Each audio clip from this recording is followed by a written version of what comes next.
তোমরা কি জানো এরকম একটা বাটিতে জল গরম বসিয়ে তারপর একটা চাল কুমড়োকে অর্ধেক কেটে খোসা ছাড়িয়ে এইভাবে অর্ধেক চাল কুমড়োটার গায়ে একটু করে যদি চিড়ে এই গরম জলে ফুটিয়ে ভাপিয়ে জল ঝরিয়ে নাও, তাহলে একটা দারুণ মজাদার রেসিপি তৈরি হয়ে যেতে পারে।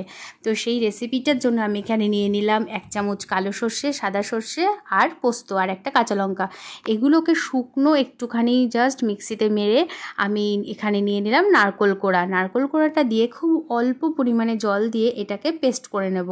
পেস্ট করার পর এই কড়াইতে দিয়ে দেব 1 চিমটে কালো জিরে আর ওই পেস্টটা, সর্ষের পেস্টটা দেওয়ার পরে এখানে অল্প লবণ, হলুদ আর একটু চিনি দিয়ে ভালো করে মিডিয়াম আঁচে গ্যাসটা রেখে নেড়ে নেব।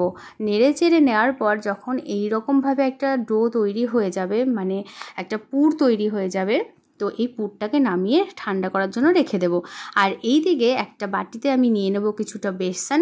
বেসনের মধ্যে দিয়ে দেব একটু লবণ, হলুদ, চিনি আর 1 চিমটি খাবার সোডা। দেওয়ার পর আমি ফ্রিজ থেকে একটা ঠান্ডা জলের বোতল এনে জল দিয়ে পরিমাণ মতো অল্প অল্প জল দিয়ে আমি এটাকে ব্যাটারটা তৈরি করব। সব সময় চেষ্টা করবে কোনো কিছু ভাজাভুজি করার সময় ঠান্ডা জলটা দেওয়ার, তাহলে কি হবে, তোমরা খাবার সোডা না দিলেও ভীষণ মুচমুচে হবে, সেই ভাজাভুজিগুলো ক্রিস্পি হবে। এটা কিন্তু একটা টিপস রইল আমার তরফ থেকে, এভাবে একবার করে দেখো। তো এইভাবে যে চাল কুমড়োটা জল ঝরিয়ে রেখেছিলাম, তো সেদ্ধ করে চাল কুমড়োটাকে পুর ভরে নিলাম। এই যে মাঝখানে দেখতেই পাচ্ছ কীভাবে আমি কেটেছিলাম, এইভাবে পুর ভরে এবার ওই বেসনের মধ্যে ডুবিয়ে তেলে ভাজবো। এদিকে কড়াইতে আমি তেল বসিয়ে দিয়েছি গরম হওয়ার জন্য। তো এই যে প্রথমে একটা দিয়ে দেখলাম যে তেলটা ঠিকঠাক গরম হয়েছে কিনা।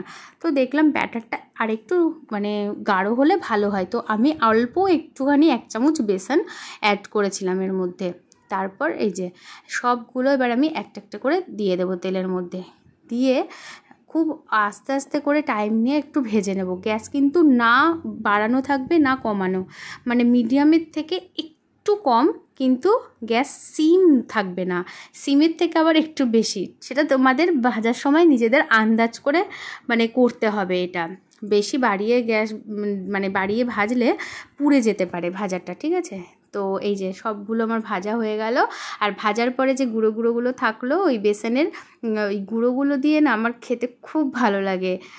আমার মতো আর কে কে ওই ভাজার গুঁড়োগুলো খেতে ভালোবাসো জানিও।